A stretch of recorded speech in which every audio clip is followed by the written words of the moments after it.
Doctor عبدالبصیر قاضی صاحب، آپ کا چونکہ اسکالرلی کمنٹ بڑا امپورٹنٹ ہوگا، میں آپ سے اس اینگل سے لوں گا وہی سوال جو پینلسٹ سے میں نے کیا ہے کہ لبنان میں تو جنگ بند نہیں ہوئی، 100 شہادتیں 100 سے زائد ہو گئیں، 1100 زخمی ہیں، محمد الوشا بھی شہید ہو گئے صحافی، مسجد اقصیٰ میں ایک مہاوی جو کیا کہتے ہیں سجدہ کیا گیا، مہاکاوی سجدہ تلمود کے تحت، اور وہاں وہ اپنی عبادت جاری کیے گئے۔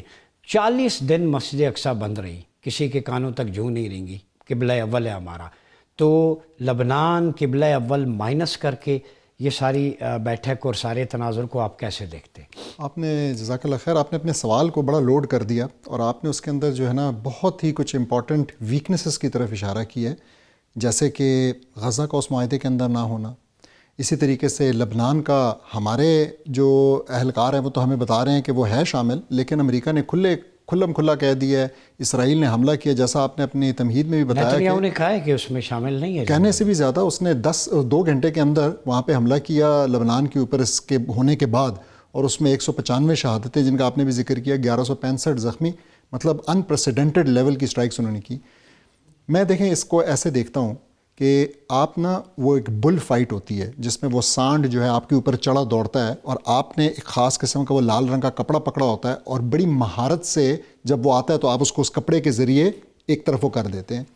میں سمجھتا ہوں بڑا زبردست ہمارے نیگوشیٹرز نے اس ٹائم پہ اس دوڑتے چڑھتے سانڈ کو اس طریقے سے بھگا دیا، 90 لاکھ لوگوں کو بچا لیا نا۔ بچا لیا۔ کہ وہ سانڈ واپس آئے گا یا نہیں آئے گا؟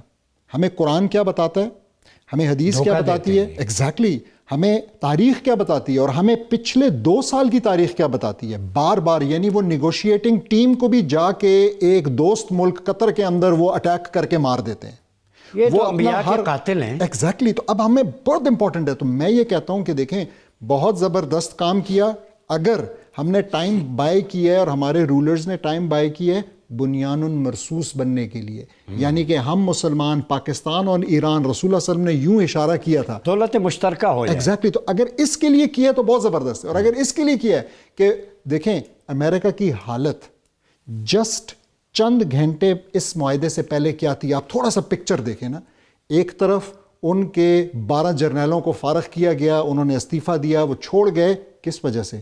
کوئی تنخواہ کا اختلاف تو نہیں تھا نا، یہی اختلاف تھا کہ بھئی ایران کے ساتھ یہ ظلم اور زیادتی والی جنگ ہم نہیں کر سکتے، یا ہم کیپیبلٹی نہیں رکھتے، ہمارا بہت نقصان ہوگا، اور یا یہ ظلم ہم نہیں کرنا چاہتے، وار کرائمز میں نہیں آنا چاہتے۔ یورپ ان سے ٹوٹ رہا تھا، آپ کی آنکھوں کے سامنے کتنے ممالک نے ان کی ایئر سپیس بند کر دی تھی کہ بھئی آپ یہاں سے اڑ کے نہیں جائیں گے۔ پھر اسی طریقے سے یہ تب ہوا ہے جب ابھی 1 2 3 دن پہلے ان کے ملٹیپل جہاز گرے، سب سے پہلے ان کا جہاز گرا F-15E، اس کے بعد A-10 ان کا جو ہے تھنڈر بولٹ 2 گرا، پھر اس کے بعد ہیلی کاپٹر بلیک ہاکس کی بات ہے، اور پھر خود امریکہ مان رہا ہے کہ جی ہمارے C-132 جو ہے نا وہاں پہ نکل نہیں سک رہے تھے اور ہم نے تباہ کر دیے۔ آپ مجھے بتائیں اتنا نقصان امریکہ کا پہلے کس جنگ میں ہوا ہے، اور وہ بھی 1 2 3 دن کے اندر، ویتنام کے بعد یہ سب سے بڑا یہ تھی۔ اور ان 3 چیزوں کے بعد اگر ہم آ کے ان کو ریسپائٹ پرووائڈ کر رہے ہیں تو میرا یقین ہے کہ ہمارے ان حکمرانوں نے ضرور یہ سوچا ہوگا کہ اس دوران اب ہم کیا کریں گے تاکہ ہم مل کے ایک متحد فرنٹ کے طور پہ سامنے آئیں، اور اپرچونٹی ہے مسلم ورلڈ کو اکٹھا کرنے کی، بہت بڑی اپرچونٹی ہے اگر کوئی کرنا چاہے تو اس سے بڑی اپرچونٹی، کیونکہ دیکھیں مسلم دنیا پہلے اکٹھی ہو چکی ہے۔ 1,20,000 کے قریب، اکثر تو عرب میں ہی آئے۔ وہ عبداللہ بھائی کی بات بالکل جسٹیفائڈ ہے اکیڈیمکلی بھی۔ یہ بتائیں کہ مسلمان ممالک نے ترکی سے ایگریمنٹ بھی کیے ہوئے، اسرائیل سے ٹریڈ بھی ہے، ڈیفنس بھی ہے، یہاں بڑے بڑے مسلمان حکمران دعوے تو بڑے کرتے ہیں، لیکن ان کے ملک بھی استعمال ہوتے رہے ہیں غزہ میں، جب وہ کچھ ہوتا رہا ان کے اندر ٹریننگ سینٹر بھی ہیں، میں نام لوں گا پھر وہی بات ہے، بڑے بڑے دعوے دار۔ تو یہ مسلمان اپنا قبلہ کب درست کریں گے؟ انہیں نہیں پتہ کہ یہ شتر بے مہار ہے، حضور کی پریڈکشن ہے کہ عربوں کے لیے ہلاکت ہے اس شر سے جو قریب آ گیا، وہ شر یہی نیتنیاہو والا شر ہے۔ ایسا ہے یا نہیں ہے؟ یہ تب تک نہیں ہوگا جب تک ہم قرآن کو من ون فالو نہیں کریں گے۔ قرآن ہمیں کہتا ہے وَلَن تَرْضَ عَنْكَ الْيَهُودَ وَلَا النَّصَارَى حَتَّى تَتَّبِعَ مِلَّتَهُمْ۔ تو آپ کو قرآن بتا رہا ہے کہ یہ آپ کے دوست نہیں ہو سکتے، یہ آپ سے راضی نہیں ہوں گے، وَلَن تَرْضَ راضی نہیں ہوں گے جب تک کیا نہ ہو جائے، جب تک آپ ان کا دین پورے کا پورا فالو نہ کر لیں۔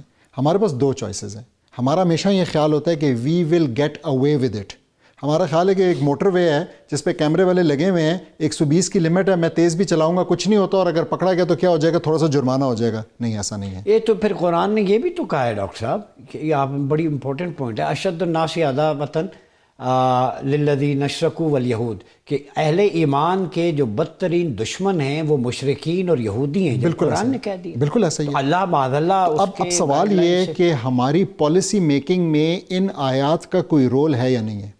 کیا خدا کا اور اس کے رسول کی جو سنت ہے اس کا کوئی رول ہے؟ اگر رول ہے تو پھر ہمیں یہ سمجھنا ہوگا کہ یہ ہمارے دوست نہیں ہو سکتے, اور وہ ہمیں بار بار یہ کہہ رہے ہیں, ان کا ہر بیان یہ کہہ رہا ہے. اچھا, کل پرائم منسٹر صاحب نے یہ آیت پڑھی سورہ احزاب کی, یہ قول سدید والی, یا ایھا الذین آمنوا اتقوا اللہ, اور اس میں آخر میں وَمَن یُطِعِ اللَّهَ وَرَسُولَهُ فَقَدْ فَازَ فَوْزًا عَظِیمًا, کہ جو اللہ رسول کی اطاعت کرے گا اس نے بڑی کامیابی پائی. تو ہمارے لیڈرز کو بھی سوچنا چاہیے, آیت تو پڑھتے ہیں ہم سیدھی بات ڈپلومیٹک میسی کے حوالے سے, لیکن اگلا حصہ ہے کہ اللہ رسول کی کامل اطاعت. بالکل ایسے. تو پہلے تو یہ کہ بہت اچھی بات ہے, میرے خیال میں یہ مجھ اور آپ جیسے لوگوں کی کاوشوں کا نتیجہ ہے کہ ان لوگوں نے اب اپنی ریٹرک کے اندر قرآن کی آیتیں ڈالنا یہ مجھے ایک خوشی ہوئی ٹھیک ہے, مجھے بھی اس بات کی خوشی ہے. پرائم منسٹر جیسا اختلاف آپ ہزاروں کر سکتے ہیں, لیکن یہ ہو گیا, لیکن ہمارے ہیڈ آف اسٹیٹ سب آہستہ آہستہ کرنا پڑ رہا ہے نا, مجبوری بن گئی آ رہے ہیں ہے, کیونکہ امت جو ہے یہ چیز سننا چاہتی ہے. ٹھیک ہے, تو یہ تو بڑی ایک خوش آئند بات ہے, تبدیلی ہے, خوشگوار تبدیلی. لیکن بڑی بات یہ ہے کہ کیا یہ صرف سنانے کے لیے ہے, یہ عمل کے لیے, یہ عمل کے لیے بھی ہے؟ کیا یہ صرف تلاوت کے لیے ہے یا امپلیمنٹیشن کے لیے بھی ہے؟ کیا میں نے جیسے کہا کہ یہ ہماری پالیسی میکنگ کے اندر یہ چیزیں جائیں گی یا نہیں جائیں گی؟ ڈاکٹر صاحب ون لائنر دے دیں, اس ساری بیٹھک جنگ کے تناظر میں مسلم ورلڈ کو کیا میسیج ہے اور پاکستانیوں کو؟ میرے خیال میں تمام نقاب اب اتر گئے ہیں اور ہمارے تمام بہانے بھی ختم ہو گئے ہیں. اب ہمارے لیے انتہائی زیادہ ضروری ہو گیا کہ ہم یہ سمجھیں کہ مسلمانوں کی بقا کی بات آ گئی ہے.